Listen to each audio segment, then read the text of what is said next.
ሰላም ጤና ይስጥልኝ ውድ የ24/7 ዜና ተከታታዮቻችን፣ የሰዓቱ ዜና ይዤ ቀርቤያለሁ። እስከ ፍጻሜው አብራችሁን ቆዩ። የምንለቃቸው መረጃዎች እንዲደርሳችሁ ላይክ፣ ሼር እና ሰብስክራይብ ማድረጋችሁ እንዳትረሱ በማለት ወደ ዜናው አለፍ። በአርሲ ዞን በትዳር አጋራቸው ጥቃት ደርሶባቸው ሙሉ በሙሉ ተቆርጦ የነበረ የ42 ዓመት ግለሰብ ብልት የአሰላ ሪፈራል ሆስፒታል በተደረገ የ3 ሰዓታት ስኬታማ ቀዶ ሕክምና ተመልሶ መገጠሙ ተገለጸ። የኩላሊትና የሽንት ቧንቧ ስፔሻሊስቱ ዶክተር ፍቃዱ ሀብታሙ እንደገለጹት ተጎጂው ጉዳት እንደደረሰባቸው በአጭር ጊዜ ውስጥ ወደ ሆስፒታል መድረሳቸው ለስኬታማነቱ ወሳኝ ሚና ተጫውቷል። በአሁኑ ወቅት የጤና ሁኔታቸው የተሻለ መሆኑን እና ሽንት መሽናት መጀመራቸውን ባለሙያዎቹ አረጋግጠዋል። ሕክምናው ስኬታማ ቢሆንም የብልቱ ሙሉ የግብረ ስጋ ግንኙነት የመፈጸም አቅም እንደ ቀድሞ ላይሆን እንደሚችል ተጠቁሟል። መሰል አደጋዎች ሲያጋጥሙ የተቆረጠውን አካል ሳይዘገዩ በ6 እና በ8 ሰዓታት ውስጥ ወደ ሕክምና ተቋም ማድረስ የሕክምና ስኬትን እንደሚወስድ የዘርፉ ባለሙያዎች አስገንዝበዋል። በምስራቅ ጉራጌ ዞን ምስራቅ መስቃን ወረዳ 5 ሰዎች በታጣቂዎች መገደላቸው ተሰማ። ጥቃቱ የተፈጸመው ትላንት ሌሊት አየር ጤና ተብሎ በሚጠራው መንደር ውስጥ መሆኑን የዓይን እማኞች ገልጸዋል። እንደ ዘገባው ከሆነ ታጣቂዎች ተጎጂዎቹ በተገኙበት መኖሪያ ቤት በመግባት ተኩስ ከፍተውባቸዋል። ከሟቾች መካከል 4ቱ የአንድ ቤተሰብ አባላት እናትና 3 ልጆቿን መሆናቸው ታውቋል። የጎጎት ለጉራጌ አንድነትና ፍትህ ፓርቲ ድርጊቱን በፎቶግራፍ ጭምር ማረጋገጡን ገልጾ መንግስት ጥቃት አድራሾቹን ለህግ እንዲያቀርብ ጠይቋል። ምንም እንኳን የምስራቅ መስቃን ወረዳ አስተዳዳሪ መረጃውን አሰባስቦ ለመስጠት ቀጠሮ ቢይዙም ስልካቸው ዝግ በመሆኑ አስተያየታቸውን ማካተት አልተቻለም። አካባቢው በተደጋጋሚ መሰል ጥቃቶች የሚስተዋሉበት እንደሆነ ይታወሳል። ጥንታዊ የአልነጃሺ ቅዱስና ታሪካዊ መስጂድ በጊዜያዊነት በዩኔስኮ መመዝገቡ የትግራይ ባህልና ቱሪዝም ቢሮ አስታወቀ። ቢሮው ምዝገባው ዘላቂ እንዲሆን ከኢትዮጵያ የቅርስ ጥበቃ ባለስልጣን እገዛና ሙሉ ድጋፍ ጠይቋል።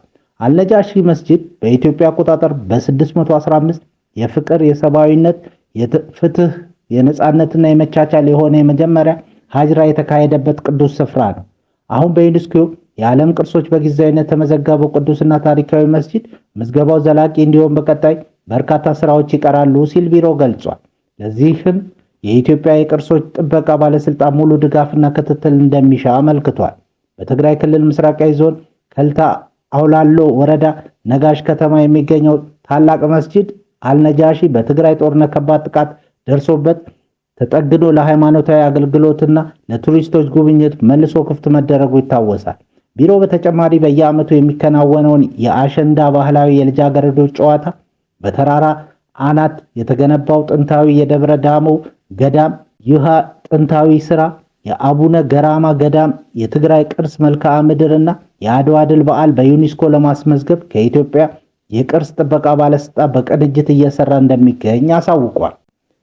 በሌላ ዜና የአሜሪካው ፕሬዝዳንት ዶናልድ ትራምፕ እንደተናገሩት ከኢራን ጋር የሚደረገው ድርድር አሁን በስልክ እየቀጠለ መሆኑን አናዶሎ የዜና ወኪል ዘግቧል። ትራምፕ በዋይት ሃውስ ለጋዜጠኞች ሲናገሩ አሁን እያነጋገርናቸው ነው፣ አንድ ወረቀት ለማየት በፈለግን ቁጥር የ18 ሰዓታት በረራ አናደርግም፣ በስልክ ነው የምናከናውነው ብለዋል። ኢራንና አሜሪካ በሚያዝያ 3 በፓኪስታን ዋና ከተማ ኢስላማባድ ንግግር ቢያደርጉም የካቲት 21 የተጀመረው ጦርነት ለማቆም ስምምነት ላይ መድረስ አልቻሉም። ይህ ንግግር በሚያዝያ 1 በፓኪስታን አደራዳሪነት የደረሰውንና በኋላም በትራምፕ የተራዘመው የ2 ሳምንት የተኩስ አቁም ተከትሎ የመጣ ነው። ትራምፕ ልዩ መልእክተኞቻቸውን ስቲቭ ዊትኮቭ እና ያሬድ ኩሽነርን ባለፈው ሳምንት መጨረሻ ወደ ኢስላማባድ ሊያደርጉት የነበረውን ጉዞ ሰርዘዋል። ማንኛውም ስምምነት ሙሉ በሙሉ የተመሰረተው ኢራን የኒውክሌር መሳሪያ የማምረት ፍላጎቷን በመተው ላይ መሆኑን በድጋሚ አረጋግጠዋል። ይህ በእንዲህ እንዳለ የኢራን መንፈሳዊ መሪ ማስጠንቀቂያ ለአሜሪካውያን በፋርስ ባህረ ሰላጤ ውስጥ ያላቸው ብቸኛ ቦታ ከባህሩ በታች ነው ሲሉ ገለጹ። የሆርሙዝ ሰርጥ በኢራን አዲስ አመራር መያዙ ለቀጠናው ሀገራት በሙሉ ሰላምን፣ አንድነትና ኢኮኖሚያዊ ጥቅምን እንደሚያመጣ ገልጸዋል። ስልጣን ከያዙ ወዲህ በህዝብ ፊት እምብዛም የማይታዩት የኢራን መንፈሳዊ መሪ ሙጅታባ ካሚኒ በመንግስት ቴሌቪዥን በተላለፈ ንግግራቸው ለአሜሪካ አዲስና ጠንካራ መልእክት አስተላልፈዋል።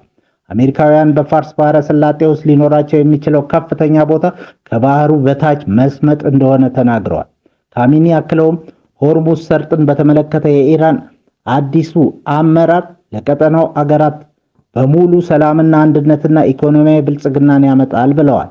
ኢራን በውሃው መስመር ላይ በሚፈጸሙ ጠባብ የጥቃት ድርጊቶችና እንደምታስቆም የገለጹት መሪው አገራቸው ከቀጠናው ሀገራት ጋር የጋራ ዕጣ ፈንታ እንዳላት፣ ነገር ግን ክፋት የሚፈጽሙ የውጭ ኃይሎች እዚያ ቦታ እንደሌላቸው ስካይ ኒውስ ዘግቧል። ለፋርስ ባህረ ሰላጤና ለሆርሙዝ ሰርጥ አዲስ ምዕራፍ እየተከፈተ ነው ሲሉ በማህበራዊ ትስስር ገጻቸው አስታውቀዋል። አንዳንድ ዘገባዎች እንደሚጠቁሙት የካቲት 21 ቀን በአሜሪካና በእስራኤል ጥቃት የተገደሉት አባታቸውን ተክተው ስልጣን የያዙት ካሚኒ በከባድ ሁኔታ ቆስለዋል። ቻይና ኢትዮጵያን ጨምሮ ለአፍሪካ ሀገራት የዜሮ ታሪፍ መብት በይፋ ፈቀደች። የቻይና መንግስት ከዛሬ ጀምሮ ከቤጂንግ ጋር ዲፕሎማሲያዊ ግንኙነት ላላቸው 53ቱ የአፍሪካ ሀገራት በሙሉ የዜሮ ታሪፍ ወይም ቀረጥ ነፃ የንግድ መብት መስጠት መጀመሩ በይፋ አስታውቋል። ይህ ታሪካዊ ውሳኔ ቻይና ከአፍሪካ ሀገራት ጋር እንዲህ ያለ የንግድ ስምምነት ያደረገች የመጀመሪያዋ ትልቅ ኢኮኖሚ ያደርጋታል። ከዚህ ቀደም ለ33 በትንሹ ለበለጸጉ የአፍሪካ ሀገራት ተሰጥቶ የነበረው ይህ ዕድል አሁን እንደ ኢትዮጵያ፣ ኬንያ፣ ግብፅ እና ደቡብ አፍሪካ ያሉ ሀገራትንም ያካተተ ሆኗል። ፖሊሲው በተለይ የአፍሪካ የግብርና ውጤቶች፣ የጨርቃጨርቅና የማኑፋክቸሪንግ ምርቶች ወደ ግዙፍ የቻይና ገበያ ያለ ቀረጥ እንዲገቡ ለማድረግ የሀገሪቱን የውጭ ምንዛሪ ግኝትና የሥራ ዕድል ፈጠራ እንደሚያሳድግ ይጠበቃል። በቻይና የ14 ዓመት ታዳጊ የጄት ሞተር ሰራ። በቻይና የሁለተኛ ደረጃ ትምህርት ቤት ተማሪ የሆነው የ14 ዓመቱ ቺ ጂያንግ ፒንግ የራሱን የሚሰራ ተርቦ ጄት ሞተር በመፍጠር በሳይንሳዊ ማህበራዊ ዘንድ ከፍተኛ አድናቆትን አግኝቷል።